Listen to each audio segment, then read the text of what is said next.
ભગવાન શ્રી કૃષ્ણ પણ ગાયો ચરાવવા જતા, એ દૂધ ઉત્પાદન થતું, એનું માખણ મથુરામાં વેચવા જતા.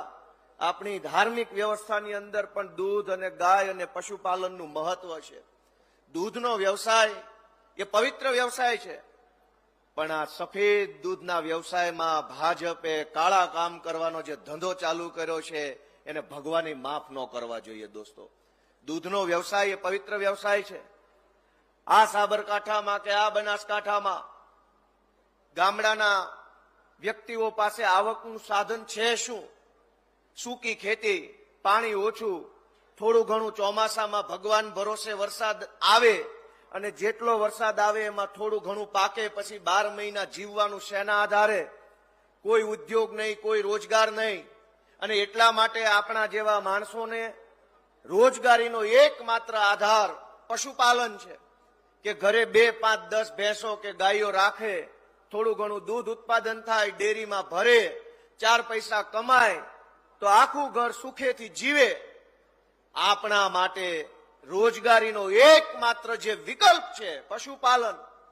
આપણી રોજગારીના વિકલ્પને ભાજપે 2 નંબરની કમાણી કરવાનો ધંધો બનાવી દીધો. દોસ્તો, મારે આજે સાબર ડેરીની સ્થાપનામાં મહત્વનો ફાળો ભજવનાર ભૂરાભાઈ પટેલને યાદ કરવા છે. બનાસ ડેરીની અંદર ગલબાભાઈ પટેલ કે કેવા કેવા આગેવાન હતા કે જેણે પોતાનું જીવન આખું હોમી દીધું કે આ મલકના પશુપાલકો, આ મલકના ખેડૂતો એ દૂધ ઉત્પાદન કરી અને સક્ષમ અને સમૃદ્ધ બનવા જોઈએ.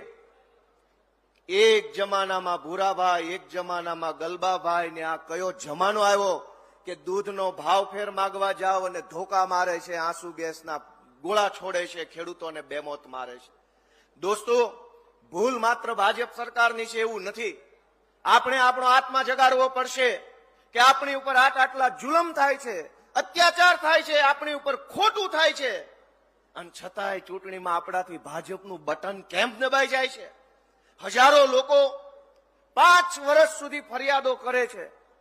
ખેડૂત હોય, યુવાન હોય, મહિલા હોય, વંચિત વર્ગના માણસ હોય, શહેરોના હોય, ગામડાના હોય, હજારો પ્રશ્નો 5 વર્ષ સુધી પૂછે. મત આપવા જાય ત્યારે ઈવીએમમાં જોવે કે આપણી જ્ઞાતિનો કયો છે. જેની અટક આપણી જ્ઞાતિ હારે મેચ થતી હોય ને એનું બટન દબાવીને પાછા આવી આવીએ છીએ. આ ઇટાલિયા છે તો કઈ જ્ઞાતિનો હશે? આપણો હોય તો જ બટન દબાવું. આ ગઢવી કઈ જ્ઞાતિના હશે? આ કરપડા કોણ હશે? ખવા કોણ છે? આપણે બૂથમાં જઈને આપણી જ્ઞાતિનો કોણ છે એ વર્ષોથી જોતા આવીએ છીએ.